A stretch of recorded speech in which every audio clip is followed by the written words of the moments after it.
সবার ললাটে টানা করে যদি তিলক থাকতো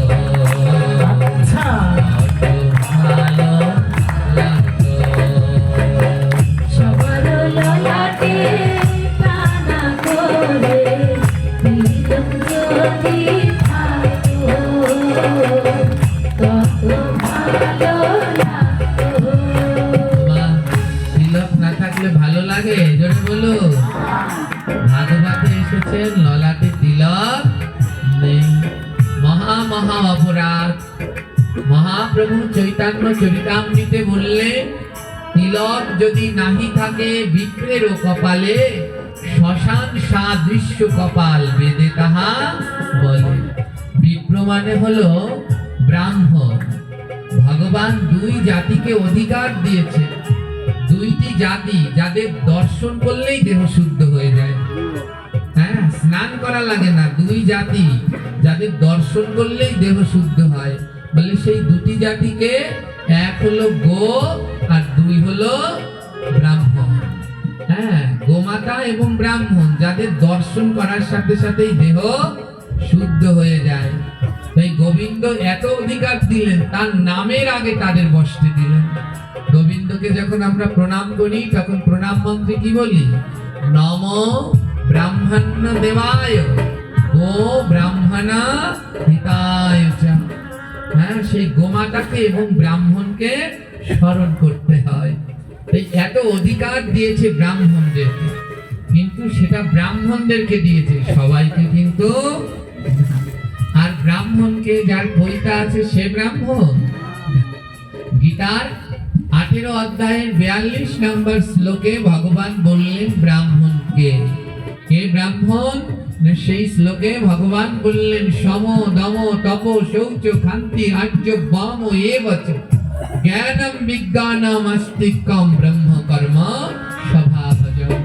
যার ভিতরে এই 9টি গুণ আছে সেই ব্রাহ্মণ হতে পেরেছে। পৈতা নিলেই কোনোদিন ব্রাহ্মণ হওয়া যায় না। পৈতায় 9টা সূত্র আছে, 9টা সুতো আছে।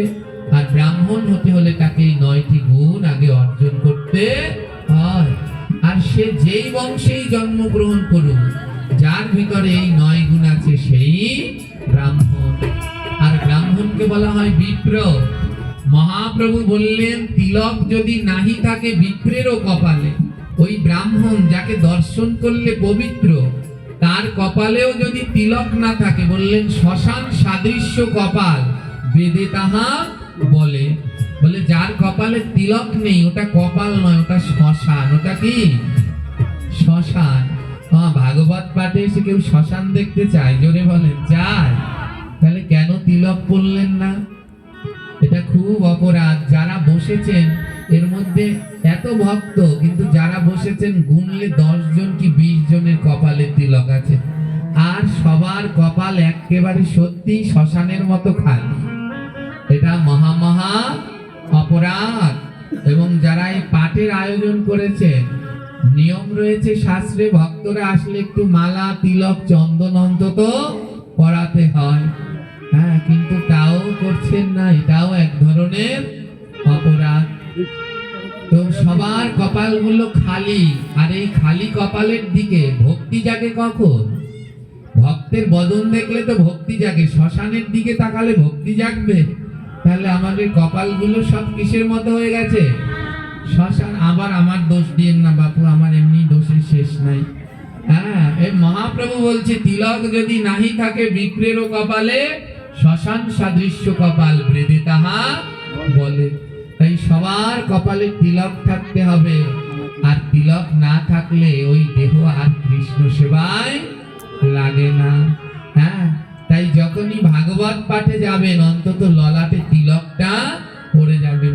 অনেকে পড়েছেন কপালের মধ্যখানে একটা ফোঁটা, এখানে একটা ফোঁটা, এইখানে একটা ফোঁটা, এখানে একটা ফোঁটা। এগুলো এক ধরনের পাপ। মহাপ্রভু বললেন ফোঁটা ফোঁটা তিলক দেয়, শাস্ত্রে তারে মূর্খ কয়। ফোঁটা ফোঁটা তিলক দিলে কৃষ্ণ মেলে না কোনো কালে। তাই কোনো সময় ফোঁটা ফোঁটা করে তিলক দেয়া উচিত নয়। সব সময় টানা করে ঊর্ধ্বপুণ্ড তিলক ধারণ করা উচিত। তাই আপনাদের সকলার চরণে অনুরোধ রইল, ভাগবতে যখন যাবেন অন্তত তিলক সেবাটা নিয়ে যাবেন। আমার ভাগবত শুনে যদি আমাদের পরিবর্তন না হয়, তাহলে এই ভাগবত শুনে কোনো লাভ নেই। যদি এই পাঠ শ্রবণ করে আমাদের পরিবর্তন না হয়, তাহলে এই পাঠ শুনে আর কি হবে? তাই সবাই অন্তত তিলকটা, অন্য যা খুশি করুন, পাঠে যাওয়ার আগে অন্তত তিলকটা নিজেরটা নিজে করে যান। বলুন তো, মরলে পরে এই যে আমরা কত কিছু দিয়ে আজকে আর এই পাঠে আসার সময় কেউ ক্রিম দিয়েছেন, কেউ সাবান দিয়ে নাক মুখ ধুয়েছেন, কেউ সোনো, লিপস্টিক, কত কি পাউডার বললেন, কিন্তু মরলে পরে দিয়ে সাজাবে? জোরে বলেন, সাজাবে কি? মরলে পরে কি দিয়ে সাজাবে? যিনি সারা জীবন পড়েছে তাকেও তিলক দেবে, আর যে জীবনে পরেও নি তাকেও তিলক দেবে। তাহলে কেন তিলকটা ধারণ করব না? হ্যাঁ, এই গোপীপদ রেণু, এই ব্রজের ধুলি, এ দ্বারকার রস, তাই সবাই উচিত তিলক ধারণ করা। বলে রাস্তা থেকে আসতে যে লজ্জা করে, কে কবে কি কথা বলিল সে কথা ভাবিলে আর কি চলিবে? কারো কে কি বলেছে সেটা ভাবতে গেলে আমার আর এই ভজন করা হবে না। তাই সবাই ললাটে তিলক করবেন। জয় নিতাই। রজনীগন্ধা ফুলের মালা গৌরের গলায় যদি গৌরকে কত ভালো লাগতো। রজনীগন্ধা ফুলের মালা সবাই করতালি দিয়ে যদি থাকতো, গৌরকে কত ভালো লাগতো। আহা, রজনীগন্ধা ফুলের মালা গৌরের গলায় যদি থাকতো, গৌরকে কত ভালো লাগতো। রজনীগন্ধা ফুলের মালা গৌরের গলায় যদি থাকতো, গৌরকে কত ভালো লাগতো। আর আমাদের মায়েরা সবাই যদি মাথায় কাপড় দিয়ে বসতো, কত ভালো লাগতো। আমাদের মায়েরা সবাই সবাই মাথায় কাপড় দিয়ে বসতো, কত ভালো লাগতো। আমাদের বোনেরা সবাই যদি মাথায় কাপড় দিয়ে বসতো, কত ভালো লাগতো। আমাদের বোনেরা সবাই যদি মাথায় কাপড় দিয়ে বসতো, কত ভালো লাগতো। একটা কথা বলুন তো মায়েরা, আমাদের ধর্মে মাথায় কাপড় না দিলে কোনো কর্ম করা যায়? জোরে বলুন, যায় কি? কোনো ধর্ম কর্ম করা যায় না। নারীদের সব সময় মাথায় কাপড় দিতে হবে। হ্যাঁ, চুল, গোবিন্দের কোনো সেবার কাজ করতে হলে চুল খোলা রাখা যাবে না, চুল বেঁধে বসতে হবে। কিন্তু দুঃখ হলো এখানে অনেক মায়েরা বোনেরা চুলগুলো খোলা, আর মাথায় আবার বস্ত্র নেই। দেখুন, পার্শ্ববর্তী ধর্মের মায়েরা এখানে এসেছে, এনাদের চরণে আমি আমার প্রণাম জানাই। ওনারা আমাদের ধর্মের নয়, অন্য ধর্মের, কিন্তু আমাদের হরিকথা শ্রবণ করবার জন্য এসেছে। কত সুন্দর মাথায় কাপড় দিয়ে ওনারা বসেছেন। শিক্ষা গ্রহণ করুন। মনে রাখবেন, মাটি ভালো না হলে ফসল ভালো হয়। জোরে বলুন, হয় কি? আবার মাটি ভালো না হলে সন্তানটিও ভালো। দুটো মাটি, অর্থ বুঝলেন? একটা আপনারা যেখানে বসেছেন এটাও মাটি, আর এই পাশে যারা বসেছেন এরাও মাটি। ভালো না হলে সন্তানটিও ভালো হয় না। দেখেছেন মোবাইলে আজকে একটা ঘটনা বারবার ঘোরাফেরা করছে, আগলঝাড়া না কোনখানের এক ঘটনা, মেয়ে চলে গেছে কোটালীপাড়া না, কোটালীপাড়ার মেয়ে চলে গেছে। এবার মা আনতে গিয়েছে, মেয়ে কিছুতেই আসবে, হ্যাঁ আসবে আসবেই না, আর মাকে কত ধরনের কি বাজে বাজে ভাষা বলছে। কেন আমাদের, হ্যাঁ আসছে, আসলে তো ভালো হয়েছে। এবার কিসের জন্যে? আমাদের এই শিক্ষা নেই, ধর্মীয় বোধ নেই। মায়ের সাথে কেমন ব্যবহার করতে হবে, বাবার সাথে কেমন ব্যবহার করতে হবে, আমাদের এই বোধটা আগে থাকা চাই। এই বোধ যদি না থাকে তাহলে আর এই ভাগবত পাঠ শুনে কি লাভ হবে? বলে মায়ের প্রতি বাবার প্রতি ভালোবাসা, এই বোধ কে সৃষ্টি করে দেবে? এ কোনো ভাগবত পাঠক পারবে না, এ কোনো গুরুদেব পারবে না, এ মাতা পিতারই কর্তব্য। ছোটবেলা থেকে সন্তানরা যেটা দেখে দেখে বড় হবে, বড় হয়ে সন্তানরা সেটাই করবে। তাই আপনারাও যদি উচ্ছৃঙ্খল চলাফেরা করেন, আপনাদের সন্তানরাও বড় হয়ে সেই রকম উচ্ছৃঙ্খল চলাফেরা করবে। কিন্তু তারা একটু আপডেট, দেখেন না দিন দিন যা মোবাইল বেরোয়, আগের থেকে আপডেট খালি ভালো ভালো। তাই আপনারা যতখানি উচ্ছৃঙ্খল করবেন, ছেলে মেয়েরা দুগুণ বেশি বা 3 গুণ 5 গুণও এইচডি এরপরে আর কিছু আছে নাকি তাও হয়ে যেতে পারে। তাই সবাই ভাগবত পাঠে মাথায় কাপড় দিয়ে বসবেন। অনেক বোনেরা আছেন ওন্না বুকে জড়িয়ে বসেছেন, অপরাধ। ওন্নাটা বুকে দেওয়ার জন্য নয়, মাথায় দিয়ে বসুন। নিজের কেশ নিজ পতি আর জগৎপতি ছাড়া অন্যকে দেখানোর অধিকার নাই। আমাদের শাস্ত্রে উল্লেখ আছে, কোন নারীর চুল তার জন্মদাতা পিতার দেখারও অধিকার নেই। হ্যাঁ, সেখানে আমরা চুল খোলা দিয়ে কিভাবে, হ্যাঁ, নিজের সৌন্দর্য দেখানোর জন্য, এটা সৌন্দর্য দেখানোর জন্য নয়। এখানে ভগবানের কথা শ্রবণ করার জন্য, এখানে উদ্ধার হওয়ার জন্য, মুক্তি পাওয়ার জন্য সবাই এসেছি। তাই মায়েদের চরণ ধরে অনুরোধ, সবাই মাথায় কাপড় দিয়ে বসুন। শুধু কাপড় নয়, যারা জ্ঞানী দেখুন তারা আবার মাথায় আর একটা উত্তরী দিয়ে বসেছেন। উত্তরী দিয়ে বসেছেন। আমাদের পার্শ্ববর্তী ইসলাম ধর্মের মায়েদের দেখবেন, তারা যখন কাপড় পরে, কাপড়ের উপরে মাথায় কাপড় না, তার সাথে আবার একটা ওড়না জড়িয়ে বসে। বসে কিনা জোরে বলে? আচ্ছা দেখেন, বাজার ঘাটে দেখেন। আর ওনাদের ধর্মে ওটা ওড়না, আর আমাদের ধর্মে এটাকে বলে উত্তরীয়। তাই যারা যারা জ্ঞানী তারা তারা সবাই উত্তরীয় ধারণ করে বসেছে। ওমা, তাই নর কিংবা নারী সবাইরই উত্তরীয় ধারণ করা দরকার। আমাদের বাবাদেরও দরকার তাদের উপরে অন্তত উত্তরীটা পরে আসা।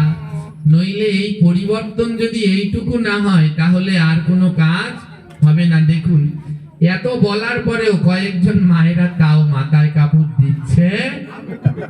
হ্যাঁ, একটা কথা বলুন, বিষ কচুতে যদি যতই মশলা দেন, বিষ কচু খাওয়া যায়? জোরে বলেন, যায়? এই কয়েকটা বিষ কচু আছে, এদের যতই বলেন এ আর পরিবর্তন হবে না। কিন্তু মায়েরা একটা মিথ্যে বললেন, বিষ কচু খাওয়া যায় না, যায় না? বিষ কচু টোটাল খাওয়া না গেলে মায়েরা রান্নার পদ্ধতিতে এত উন্নতি করেছেন, বিষ কচু ডাঁট খায়। যদি ডাঁট খাওয়া যায়, একদিন বিষ কচুও খাওয়া যাবে। যদি আমার হাতে পরিবর্তন না হলো, তাহলে একজন না একজন কোনো ভক্ত আসবে, যে এসে আপনাদের অবশ্যই পরিবর্তন করে দিয়ে রজনীগন্ধা ফুলের মালা গৌরীর গলায় গৌরকে কত ভালো লাগতো। সবাই মিলে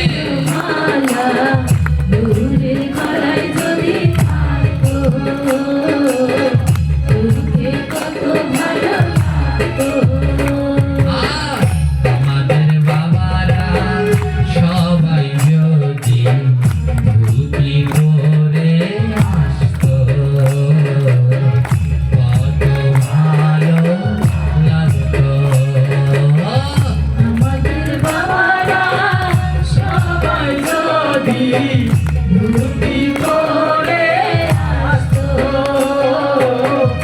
কত ভালো লাগতো। এইবারের মতো আমি শেষ, আর আমার পাঠে আনবে না। আসল জায়গায় লাড়া দিয়েছি তো, এবার আমার বিদায় করবে ঝাঁটা বাটা দিয়ে। জয় নিতাই। এটাই সত্যি। আমাদের বাবারা যদি ভাগবতে একটু ধুতি পরে আসতো, যারা দূর থেকে এসেছেন তাদের বাদ দিলাম, কিন্তু যারা কাছের আছেন তারা যদি অন্তত ধুতি পরে এই আসরে বসতে, না যে আসর ধন্য পবিত্র হয়ে যেত। বড় লজ্জার, নিজের ধর্মের পোশাক পরতে জানি না। ওমা, মরলে পরে কি এই প্যান্ট পরে শ্মশানে উঠাবে? জোরে বলেন, উঠাবে? এই লুঙ্গি প্যান্ট শ্মশানে পরে উঠাবে? সেদিনকে ওই বস্ত্রটাই পরাবে, সেই ধুতি উত্তরী গায়ে জড়িয়ে দেবে। তাই কেন সময় থাকতে সেটা ধারণ করছি না? তাই সবার চরণে, বাবাদের চরণে অনুরোধ, আমাদের ধর্মকে বাঁচান। বলে পোশাকে কি আসে যায়? পোশাকে আসে যায় কি? আমার মনে ভক্তি থাকলেই হলো না। পোশাকেও অনেক কিছু আসে যায়, পোশাকেও অনেক কিছু আসে যায়। আপনার নাম ধরুন বিমল, আপনি পুলিশে চাকরি করেন, 8 ঘন্টা ডিউটি দেয়া লাগে তো। এবারে যখন আপনি ওই চাকরিতে ডিউটিতে যাবেন, আপনার পুলিশের পোশাক পরতে হবে না? হবে না? জোরে বলুন। যদি সেই সময় আপনি একটা লুঙ্গি আর টি শার্ট পরে যান, আপনার ঢুকতে দেবে? ডিউটি করতে দেবে? জোরে বলুন, দেবে? সত্যি হলে জোরে বলবেন, মিথ্যা হলে বলতে হবে না। দেবে কি? পুলিশে চাকরি করতে হলে অবশ্যই পুলিশের পোশাকটা পরে তারপরে ডিউটিতে যেতে। 8 ঘন্টা ডিউটি শেষ হলো, আপনি বের হয়ে চলে আসলেন। এবার আপনি লুঙ্গি পরে হাঁটছেন, প্যান্ট পরে হাঁটছেন, যা খুশি পরে হাঁটছেন, আপনার চাকরি কি যাবে? কোনোদিন চাকরি যাবে? ডিউটি যতক্ষণ দেবে ততক্ষণ পোশাকটাও পরতে। আজ আপনারা ডিউটিতে এসেছেন, আজ গোবিন্দের ডিউটি দেওয়ার জন্য এখানে 2 ঘন্টার জন্য এসেছেন। তাই এই 2 ঘন্টা আমার গোবিন্দের দেয়া পোশাক পরতে হবে, নইলে চাকরি থাকবে না। বাড়িতে বসে আপনি লুঙ্গি পরেন, প্যান্ট পরেন, শার্ট পরেন, যা পরেন, ওই যে সেই চাকরির মতো। ওখানে একটা আগুন আছে, খেয়াল করুন, ডাল ফেলেছেন, সাবধান থাকতে হবে। তো হ্যাঁ, সব দিকেই খেয়াল রাখতে হয়, কারণ দায়িত্বটা যে বেশি। হ্যাঁ, তো ধ্যান দিন। যেমন ডিউটি ছেড়ে গেলে পরে পুলিশের যা খুশি পরে, তাতে পুলিশের চাকরি যায় না। তাই আপনারাও এখান থেকে বাড়িতে গিয়ে লুঙ্গি পরুন, প্যান্ট পরেন, তাতে আপনাদের ভক্তি যাবে না। কিন্তু এইখানটায় আসলে একটু আমার গোবিন্দের দেয়া পোশাকটা পরতে হবে। অনেকে এখানে বাবারা আছেন যাদের চুল দাড়ি পেকে সাদা হয়ে গেছে, কিন্তু এখনো একটু ধুতি পরছেন না। আমার এই কথায় অপরাধ নেবেন না, কষ্ট নেবেন না, আপনাদের চরণ ধরে ক্ষমা চাচ্ছি। কারণ যদি ভক্তের হৃদয় কষ্ট পায় তাহলে গোবিন্দ কোনোদিন ক্ষমা করে না। এ জগতে সব থেকে নরম হলো গোবিন্দের চরণ। আর গোবিন্দ বললেন, আমার চরণের থেকেও আরেকটা নরম জিনিস আছে, সে হলো ভক্তের মন। আর ভক্তের মনে যদি কষ্ট পায় তাহলে সেই অপরাধের কোনোদিন ক্ষমা হয় না।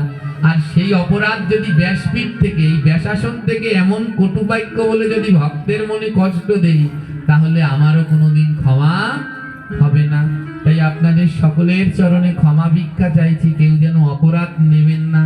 আমাদের ধর্মকে বাঁচাতে হলে আমাদের ধর্মের পোশাকটাকে টিকিয়ে রাখতে হবে, টিকিয়ে রাখতে হবে। মায়েরা মাথায় কাপড় দেবেন। দেখুন কোন সুদূর শিকারপুর থেকে আমাদের এক কাকা এসেছে, কিন্তু খুব ভালো লাগলো, সেইখান থেকে এরা মোটর সাইকেল এসেছে, তাও সেই ধুতি উত্তরীয় পরে এসেছে। আর এনার তো কোনো কথাই নেই, এনার নাম তো দেওয়া উচিত ভাগবত প্রেমী। হ্যাঁ, যেইখানে যেই যত অত্র এলাকা আছে, আমার কাকা হয় সম্পর্কে, হ্যাঁ, আমার বাড়ির পাশে যত অত্র এলাকা আছে, যেই জায়গায় যাবেন, আমার চেনে কিনা জানি না, কিন্তু ওনারে চেনে। হ্যাঁ, সব জায়গায় কীর্তনে ভাগবতে উনি সবার আগে আছে। এবার ওনার নামটা অনেকে মনে না রাখতে পারলে একটা জিনিস ওনাকে মনে রাখে। আপনাদের ওইদিকে একজন ভক্ত আছেন, কি নাম? নাম মনে নেই, কিন্তু সুন্দর ধ্বনি দেয়, মাঝে মাঝেই ধ্বনি দেয়। হ্যাঁ, সত্যি কিছু জিনিস তারা ভক্তদেরকে স্মরণে রাখে। তো আমার কাকাকে স্মরণ রাখলো তার সেই মধুময় মঙ্গল ধ্বনি দেয়া। আমার নাম যজ্ঞ শুনেছেন? নাম যজ্ঞ হয়, নাম কীর্তন হয় তো, জোরে বলুন, হয় না? নাম যজ্ঞ গ্রহণ তো সিদ্ধান্ত দিলেন নাম যজ্ঞটা নাম কীর্তন আমরা শুনি, ওই নাম কীর্তনে মুক্তি হবে কিনা জানি না, কিন্তু এই দেহটাকে আগে নাম যজ্ঞ করতে হবে। এই দেহটাকে আগে নাম যজ্ঞ করতে হবে। যজ্ঞ করতে হলে কি লাগে? একটা যজ্ঞের বেদী লাগে, লাগে কি না জোরে বলুন। আর কি লাগে আপনারাই বলুন। যজ্ঞের বেদী, আর কি লাগবে? কাঠ লাগবে, কাঠ ছাড়া যজ্ঞ হবে। আর কি লাগবে? আগুন লাগবে। আর কি লাগবে? হ্যাঁ, ঘি লাগবে। বা যজ্ঞ করতে হলে চারটা জিনিস অন্তত লাগবে। যজ্ঞের বেদী লাগবে, কাঠ লাগবে, আগুন লাগবে, ঘি লাগবে। আর যখন যজ্ঞটা হয়ে যায় তখন যজ্ঞের শেষে কি দেয়? যজ্ঞের আগুন দেয় আমাদের। তাহলে কি দেয়? ওই ভস্য, ওই যে ছাইটা, ওটা কপালে করে নিয়ে বাড়ি চলে যায়।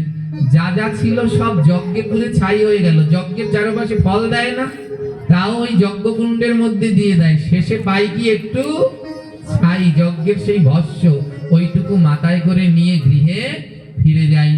শুনুন, নাম যজ্ঞে বর্তমান সময়ে যে নাম যজ্ঞ হচ্ছে, এতে উদ্ধার হবে কিনা আমার সন্দেহ আছে, কিন্তু দেহটাকে যদি নাম যজ্ঞ করা যায় তাহলে উদ্ধার হবে। বলে যজ্ঞ করতে যেমন চারটা জিনিস লাগে। প্রথম লাগে বেদী, বেদী না থাকলে যজ্ঞ হয় না, বেদী সাজায়। বলে দেহটাকেই যজ্ঞের বেদী বানিয়ে দাও, এই দেহটাকেই যজ্ঞের বেদী বানিয়ে দাও। বলে কাঠ লাগবে, তো কাঠ পাবো কোথায়? বলে কাঠ হলো, যজ্ঞ করতে গেলে যেমন 6 প্রকারের কাঠ লাগে, আর এই দেহটাকে নাম যজ্ঞ করতে গেলেও 6খানা কাঠ দিতে হবে। সেই 6টা কাঠ কি? কাম, ক্রোধ, লোভ, মোহ, মদ, মাৎসর্য। দেহ নামক এই দেহ না, এই দেহটাকে যজ্ঞের বেদী বানাও, আর দেহের মধ্যে ষড়রিপুকে ওই যজ্ঞের কাঠ বানাও। ওই ষড়রিপুকে ফেলে দিও না। দেহের মধ্যে কামনা আছে, ক্রোধ আছে, লোভ আছে, ওগুলো ফেলে দিও না, ওকে কাজে লাগাও।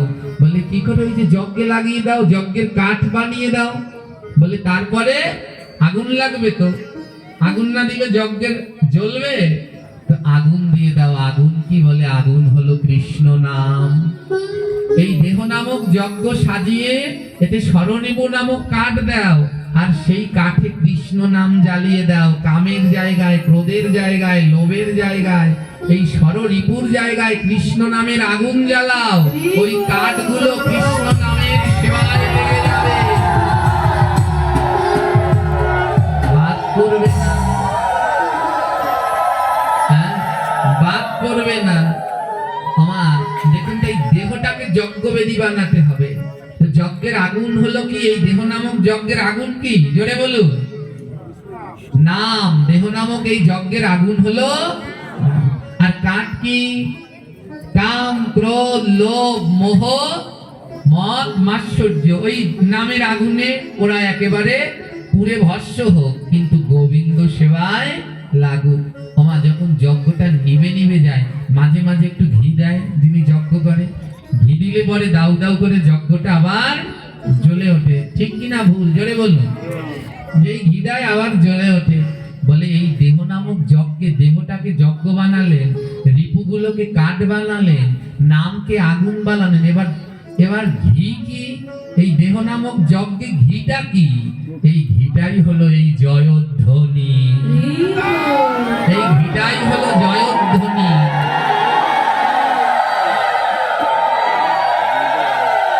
আজ এই যে আপনারা নাম শুনতে এসেছেন, ভাগবত শুনতে এসেছেন, এই দেহটা নাম যজ্ঞ বানিয়ে দিয়েছেন। একটু পরে ঘুম আসবে, মানে যজ্ঞটা নিভে যায়। আর সেই সময় যদি কেউ একটু জয়ধ্বনি মানে ঘি দিয়ে দেয়, আবার সে জেগে উঠবে। তাই জয়ধ্বনি খুব দরকার। হ্যাঁ, আমি একটা সময় প্রচুর পাঠ করতাম বাউফলে। এমন কোনো বাউফলের আনাজ কানাজ নেই যে জায়গায় আমি পাঠ করিনি। ওইখানে একজন ছিল, ওনার নাম হলো সুনীল বন্নি। হয়তো তারা এই ইউটিউবে পাঠ শুনবে। ওনার কথা না বললেই নয়, যখন আমি বাউফলে প্রথম পাঠ করি তখন আমার দাড়ি গোপও জ্বালাইনি। হ্যাঁ, ওই দিক থেকেই তো আমার পাঠের সূচনা। তো উনি ছিলেন একজন যিনি এমন এই ভাগবতের মধ্যে ধ্বনি দিতেন। উনিও দেহত্যাগ করলেন, আর বাউফলের কালীবাড়িতে যেন সেই ভাগবতের ধ্বনিও বন্ধ হয়ে গেল। তাই ওই যজ্ঞে যেমন ঘি না দিলে দাউ দাউ করে জ্বলে ওঠে না, এই ভাগবত পাঠে মাঝে মাঝে যদি কেউ ধ্বনি না দেয় তাহলে সবাই ঘুমিয়ে পড়বে, এই যজ্ঞ আর জ্বলে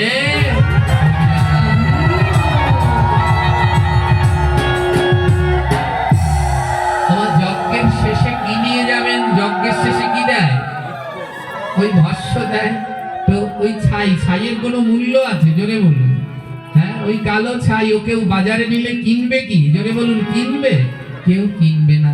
কিন্তু ভক্তদের কাছে ওটাই বড় মূল্যবান। ওই আগুন দিয়ে যজ্ঞ করলে ওই ছাই দেয়। বলে আজ এই ভাগবত যজ্ঞে আমরা কি নেব? বলে এই যে ভক্তের চরণদুলি, এই ভক্তের চরণদুলি ললাটে করে নিয়ে যাও। ওই যজ্ঞে যেমন ওই আগুন দিয়ে যজ্ঞ করলে যেমন ছাই নিয়ে যায়, আর ভাগবত যজ্ঞে আজ ভক্তের চরণদুলি নিয়ে যাও, এতেই উদ্ধার হয়ে যাবে। রজনীগন্ধা ফুলের মালা গৌরের গলায় যদি থাকতো, গৌরকে কত ভালো লাগতো।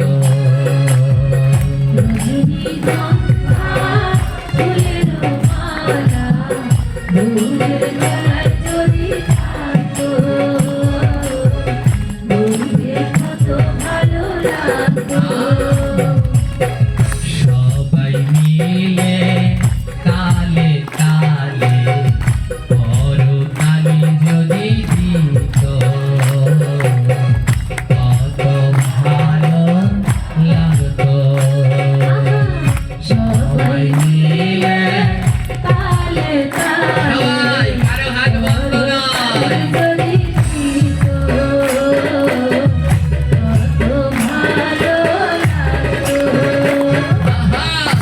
রজনীগন্ধা ফুলের মালা গৌরের গলায় যদি থাকতো,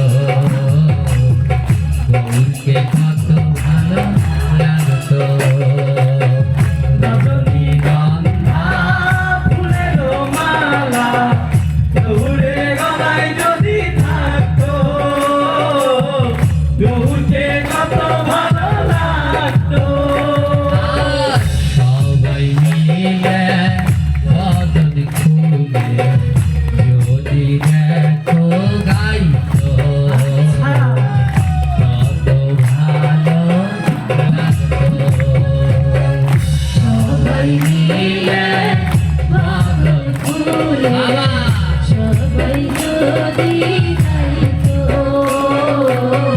কত ভালো লাগতো। বললাম তো আমার বাড়ি থেকে যে ধুতি পরে আসছো, হরি বল, এটাই তো চাই। হ্যাঁ, সঙ্গে সঙ্গে একটা পরিবর্তন। হ্যাঁ, ধন্য, এটার নামই পরিবর্তন। যদি পাঠ শুনে মানব জীবনে পালন করতে না পারি তাহলে পরিবর্তন। সে আমার শিষ্য সন্তান, কিন্তু তার চরণে আমার প্রণাম। যে শোনা মাত্রই সে বাড়িতে গিয়ে তার ড্রেস চেঞ্জ করে আবার এসেছে। আমি চাই সম্মান না দিলে কোনোদিন সম্মান পাওয়া যায় না। এই যে দেখুন, এই শিখতে হবে, যারা আছেন এটা শিখতে হবে। আমাদের সাথে এই সামনে কয়েকজন বসা ছিল, আমি উঠিয়ে দিলাম, কিন্তু এরা বুঝতে পারলো না দূর থেকে যারা এসেছে এদেরকে আগে বসতে দিতে হবে। এই যে একজন রঞ্জন দাঁড়িয়ে আছেন কিন্তু নিজের জায়গা ছেড়ে দিয়ে, আর আমাদের সাথে কয়েকটা গরু আছে, এদের মাথায় যে আর কবে বুদ্ধি হবে রাধা রানী জানে, আর এগুলোই জানে। এখনো এই সম্মান দেয়াটা আগে শিখতে হবে। কোনোদিন নিজের জায়গা ত্যাগ না করলে কোনোদিন বড় জায়গা পাওয়া যায় না। আগে ওই ছোট জায়গাগুলো ত্যাগ করতে হবে, তাহলে বড় জায়গাগুলো পাওয়া যায়। ওমা, আমরা বর্তমানে সবাই আছি কি জানেন? বর্তমানে সবাই আছি ভাইরাল হওয়ার তালে। কে কার পাশে গিয়ে বসবো, একটু ছবিতে উঠবো, ফেসবুকে ছাড়বে, এই নিয়ে আছি। কিন্তু বুঝি না কোন আসনটায় বসার যোগ্য আর কোনটায় বসার যোগ্য না। বড় বেধিতে রূপান্তরিত হয়েছে। ব্যাসাসনের মধ্যে প্যান্ট পরে উঠে পড়ছি, তারপরে ছবি তুলছি। হ্যাঁ, ছবি তুলছি, কিন্তু কিন্তু ওই ব্যাসাসনটা কোনো সাধারণ আসন না, ওখানে উঠতে হলে কিছু অর্জন আগে করে নিতে হবে। আমরা শুধু ওই সেলফি মোবাইলে ভাইরাল হওয়ার জন্য পাগল, কিন্তু ভক্তি পাওয়ার জন্য পাগল না। ওই যে কালকে একটা কথা বলেছিলাম মনে আছে, পদ্ম ফুলের বাগানের মধ্যে, ওই পদ্ম ফুলের বাগানে, জলপদ্মের বাগানে ছোট ছোট ব্যাঙ থাকে। ব্যাঙেরা কি খায়? জোরে বলেন, কি খায়? পোকা খায়। কিন্তু জলের মধ্যে তো আর ভোমরারা থাকতে পারে না, ভোমরারা থাকে গাছে গাছে। দূর দূর থেকে ভোমরারা উড়ে এসে সেই পদ্ম ফুলের মধু খায়। আর পদ্ম ফুলের বাগানের মধ্যে থেকে ব্যাঙ মধু খেতে পারলো না, ব্যাঙ খাচ্ছে পোকামাকড়, আর দূর থেকে ভোমরারা উড়ে এসে মধু খাচ্ছে। তদ্রূপ আমাদের অবস্থাও হলো সেই। কোথায় সেই আমগেরাম, কোথায় সেই শিকারপুর, কোথায় সেই মাদারীপুর, হ্যাঁ, কোথায় সেই কি কোটালীপাড়া, বান্দাবাড়ি, আমি নামও মনে রাখতে পারি না। সেই দূর দূর থেকে ভোমরারা চলে আসলেন মধু খাওয়ার জন্যে, আর আমরা বাগানের মধ্যে থেকে ব্যাঙ হয়ে সেই কীট পতঙ্গ খেয়ে যাচ্ছি। আমাদের আর উদ্ধার হয়নি।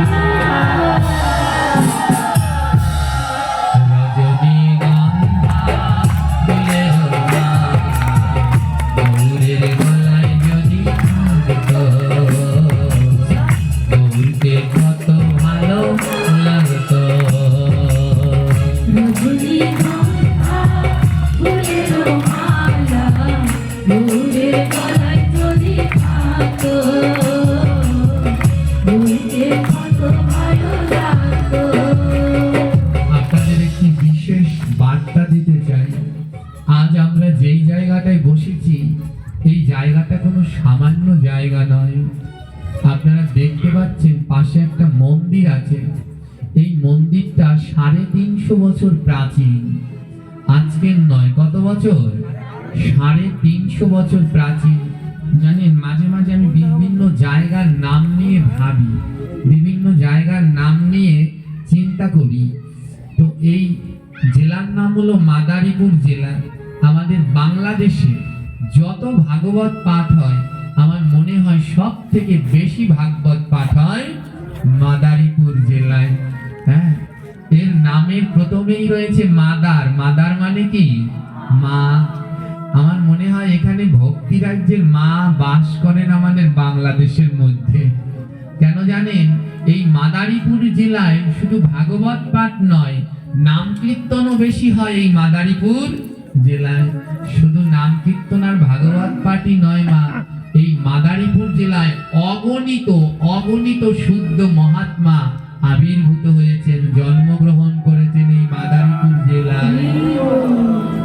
এই মাদারীপুর জেলায় অগণিত শুদ্ধ মহাত্মা জন্মগ্রহণ করেছেন। আমাদের এই এখান থেকে 2 মিনিট দূরে, এখান থেকে 2 মিনিট দূরে ভারত সেবাশ্রমের প্রতিষ্ঠাতা, হ্যাঁ, সবাই নামটা জানেন তো? বলুন উচ্চস্বরে সবাই।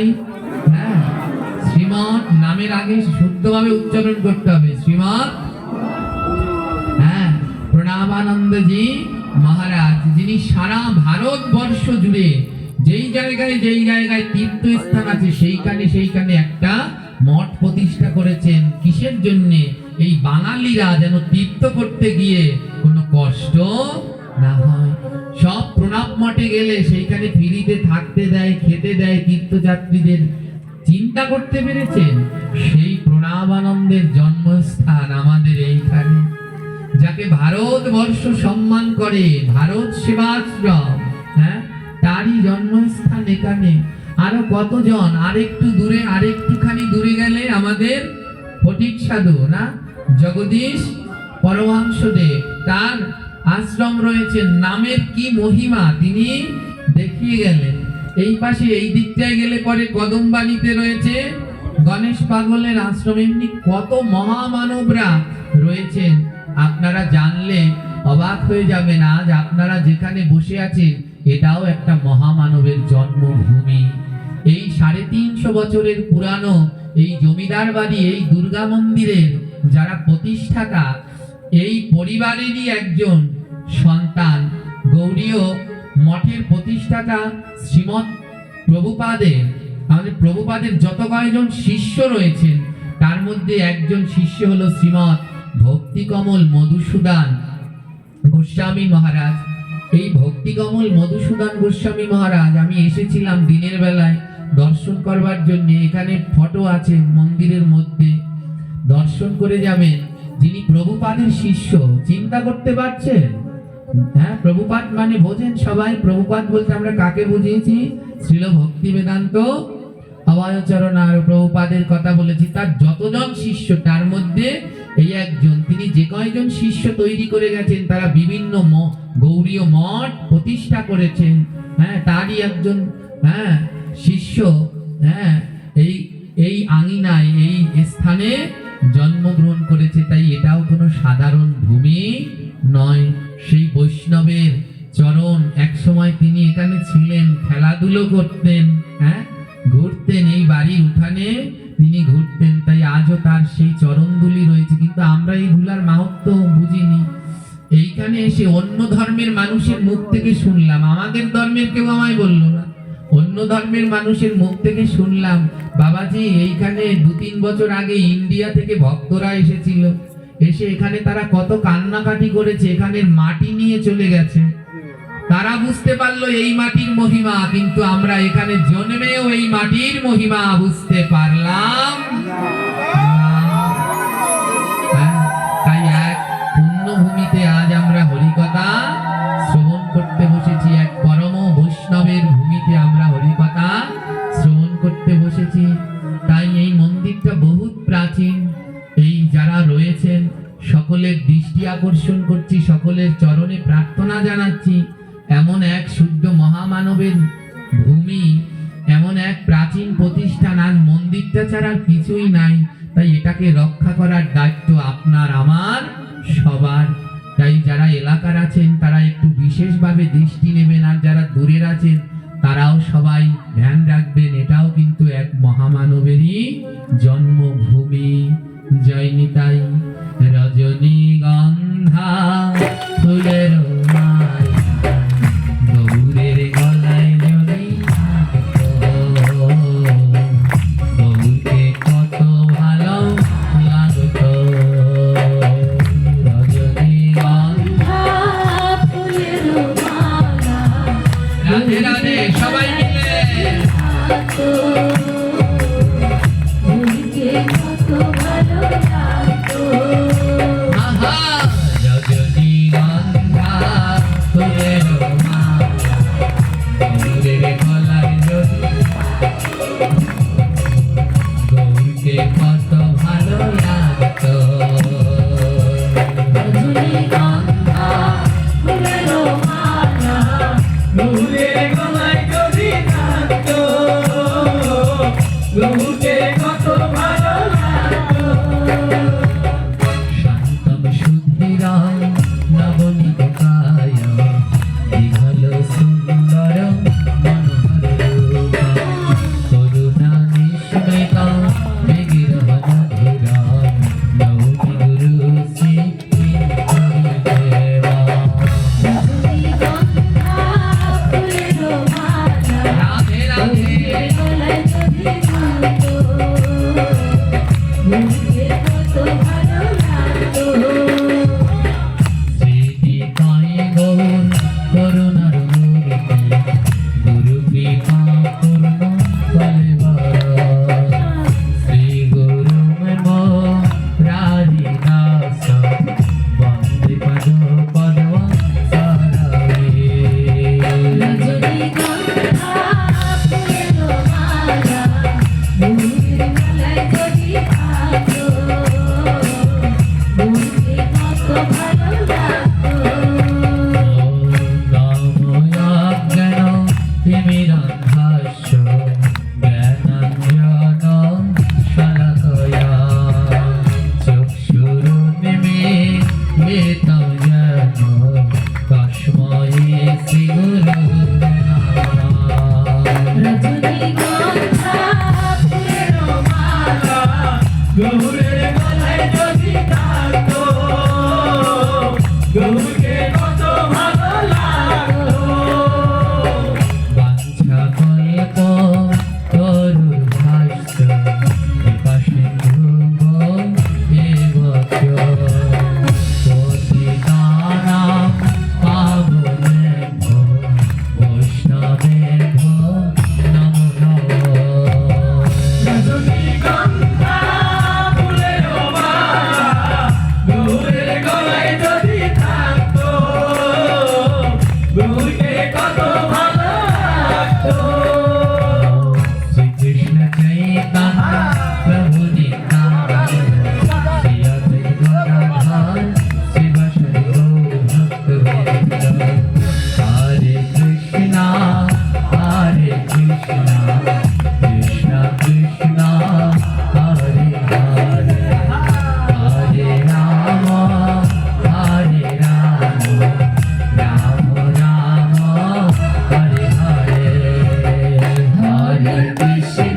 গগনে